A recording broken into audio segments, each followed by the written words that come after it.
Saudi Aramco's facility in Jizan is on fire. Yanbu, Dhahran, Khamis Mushait air base, all targeted in what the Houthis are calling their largest strike yet.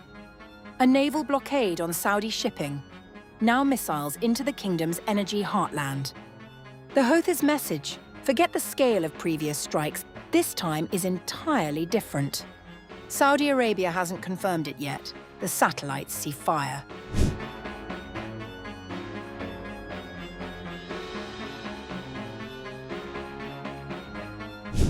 Yemen's conflict with Saudi Arabia has entered its most dangerous phase in years, with the Houthis rebels claiming to have launched one of their largest missile and drone attacks deep inside Saudi Arabia. Nasruddin Amer, chairman of Yemen's Saba News Agency and deputy head of Ansar Allah's media authority, said the overnight assault was far more extensive than previous operations. The size of the response is as vast as the pain and oppression of our people, their suffering, hunger, and poverty that your tyrannical and brutal siege on our country has created. The pain of our people is immense, so bear the agony and expect what is even greater. In a series of posts on his personal account, Amer said the strikes were retaliation for what he described as Saudi Arabia's blockade and air campaign against Yemen. Forget the scale and level of the previous strikes, for the situation this time is entirely different. And our success is only by Allah. Upon Him we rely, and in Him we trust. The latest escalation comes just days after the group announced a naval blockade against Saudi shipping, raising fears that the conflict is expanding from the Red Sea into the heart of the Gulf's energy infrastructure.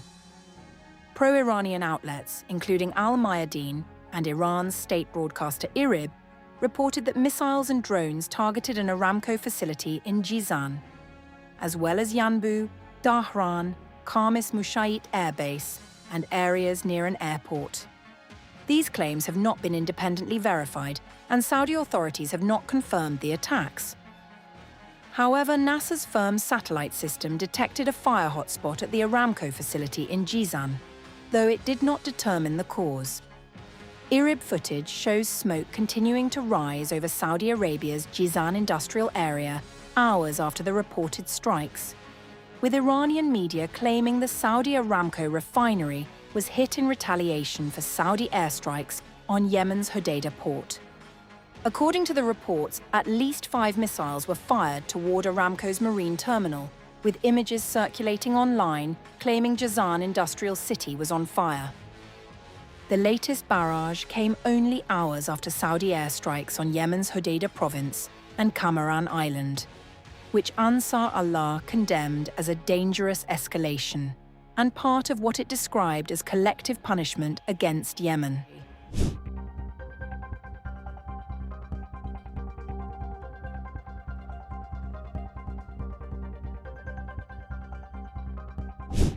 Just days after a mysterious flight landed in Houthi-controlled Yemen, the group announced a naval blockade of Saudi Arabia and threatened one of the world's busiest shipping routes. Now, fresh reports suggest that the aircraft may not have been carrying only civilians. According to multiple sources, it also brought senior Iranian Revolutionary Guard commanders, military advisors and missile-related equipment, raising new fears that Tehran is preparing the Houthis for a much bigger confrontation. 4 sources familiar with the matter, including 2 Iranian sources, Yemen's information minister and a regional security analyst, told Reuters that Iran flew members of the Islamic Revolutionary Guard Corps, along with missile and drone-related equipment, into Yemen on July 13th. The 2 Iranian sources told Reuters that between 10 and 21 IRGC personnel, including senior commanders, were on the Mahan air flight. The plane was originally bound for the Houthi-controlled capital Sana'a, but diverted to the Red Sea port city of Hodeidah after the airport came under attack by the Saudi-backed Yemeni government. One of the sources said that Iran also sent gold on the aircraft to fund Houthi activities. The IRGC commanders travelled there to support Houthi operations and provide training on new missile systems. Iran's foreign ministry has not commented on the allegations. Meanwhile, Houthi media official Abdel Rahman al-Ahnomi, who said he was on the flight, dismissed the allegations as lies and fabrications, insisting that everyone on board was a civilian. The Houthis have also consistently denied acting as an Iranian proxy, maintaining that they produce their own weapons. Yemen's Information Minister Muammar al-Iryani told Reuters that intelligence indicated the IRGC personnel had been sent to strengthen the Houthis' military capabilities and prepare them to threaten international shipping through the Red Sea and the Bab al-Mandab Strait. Security analyst Mazahim al-Saloom also confirmed the arrival of the IRGC experts, saying, The cargo included components for short and medium-range missiles and drones similar to those previously used in attacks on Saudi Arabia and the United Arab Emirates.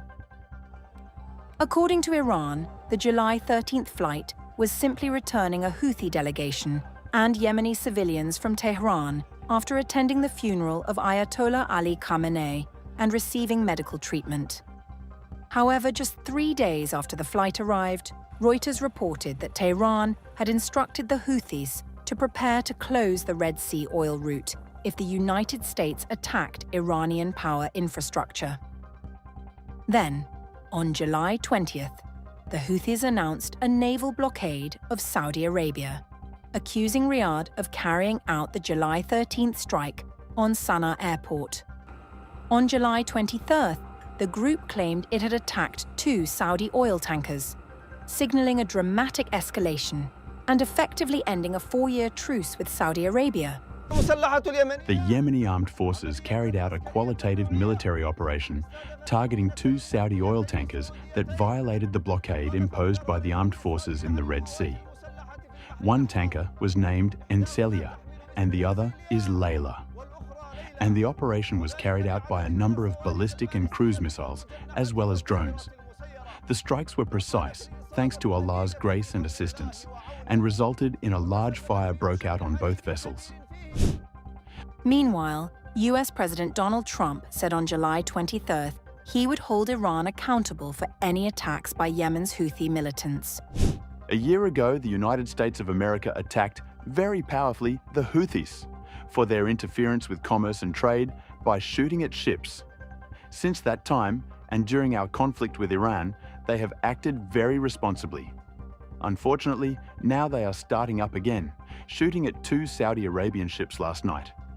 Please let this truth serve to represent that if they do this again, the US will hold Iran responsible, in that the Houthis are a surrogate and/or proxy of Iran, and major military punishment will be inflicted upon Iran and, of course, the Houthis themselves, who I am very disappointed with in that they have, until now, acted very professionally and smart.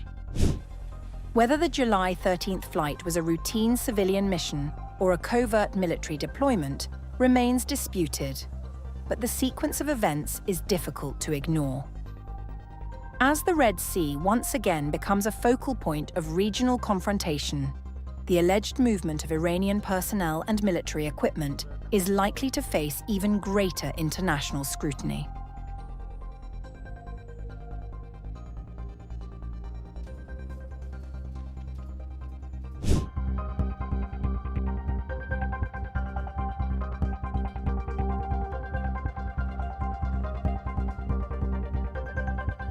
What if Iran wasn't acting alone? A series of precision drone strikes on secret CIA facilities in the Middle East has triggered an urgent investigation inside the United States. Intelligence analysts are now examining whether Russia may have quietly helped Iran target some of America's most sensitive intelligence sites. No conclusions have been reached yet, but the possibility has raised fresh concerns about how far Moscow may be willing to go in confronting Washington. US intelligence officials are investigating whether Russia provided targeting information or advanced drone technology that helped Iran carry out recent attacks on CIA facilities across the Gulf. Reuters reported citing 4 people familiar with the intelligence assessment that analysts are examining whether Russian assistance contributed to the accuracy and effectiveness of the Iranian strikes. While officials have not reached a final conclusion, they believe the precision of the attacks and Russia's long-standing military support for Iran warrant closer scrutiny. At least 2 CIA facilities were reportedly struck in March. One of them was the CIA station housed inside the US Embassy in Saudi Arabia's capital city of Riyadh, while another was located in eastern Iraq. Some sources said additional CIA sites were also hit, although they declined to reveal their locations. One internal assessment prepared by a Western intelligence agency reportedly concluded that Russia likely played a role in helping target regional CIA facilities. 2 Western officials briefed on the intelligence said, Analysts thought the Saudi attack involved a pair of Russian-enhanced versions of Iran's Shahed drones. One of the aircraft blew a hole through a vulnerable part of the embassy's exterior, and the second flew through the opening and detonated. No deaths or injuries were reported. Officials also believe Russia has helped Iran significantly improve the capabilities of its Shahed drones.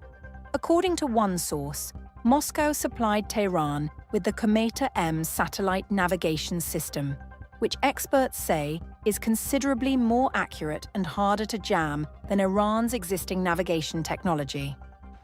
US intelligence is also examining whether Iran relied on Russian targeting data to identify the CIA station inside the embassy. However, analysts caution that it remains possible Iran was aiming at the embassy itself and struck the CIA facility by chance. The White House referred questions to the CIA, which declined to comment. Iran's mission to the United Nations, Russia's defense ministry, and the Saudi government too have not responded to the development. Former CIA station chief Daniel Hoffman said it would not be surprising if Russia had assisted Iran. It would not be surprising for Moscow to help Tehran target CIA facilities given their close strategic partnership. They share an interest in trying to reduce or eliminate US influence altogether in their self-designated spheres of influence. As investigators continue searching for answers, one question remains unresolved. Was this simply an Iranian drone strike, or evidence of a far deeper level of Russian involvement in the shadow war against the United States?